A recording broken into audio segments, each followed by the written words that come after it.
Els treballadors de General Cable de Manlleu accepten l'acord assolit entre el Comitè d'Empresa i Prysmian Group.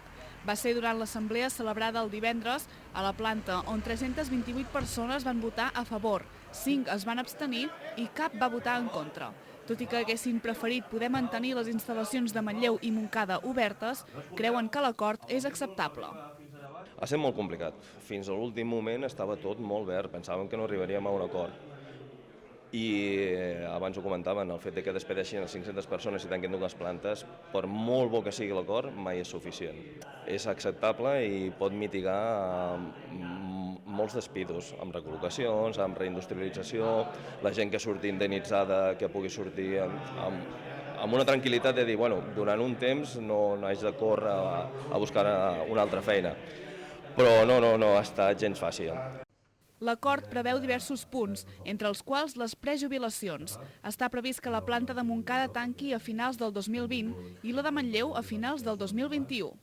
La primera, recol·locacions dintre i fora del grup. La segona, una possible reindustrialització tant per la planta de Manlleu com per la planta de Montcada. Hem aconseguit prejubilacions, o sigui, perllongar la feina fins al 31 de desembre de 2021 a la planta de Manlleu i fins al 31 de desembre de 2020 a la planta de Montcada. Això què vol dir? Que més companys i companyes que tenen 55 anys avui podran accedir a un pla de rendes en el qual podran anar a la seva jubilació perquè entenen que tindran més dificultats per poder accedir a una feina. Un altre dels punts de l'acord és la cerca d'inversors per garantir la continuïtat industrial de les plantes de Manlleu i Montcada.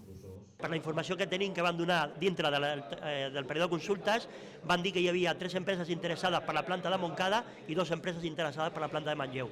Encara sense concretar, sinó que sí que són empreses industrials i en les quals de moment no podem donar més informació perquè no la tenim, però ara tenim que seguir treballant per intentar aconseguir que reindustrialitzi i la major nombre de treballadors i treballadores pugui seguir treballant a la feina a la planta de Manlleu i de Montcada.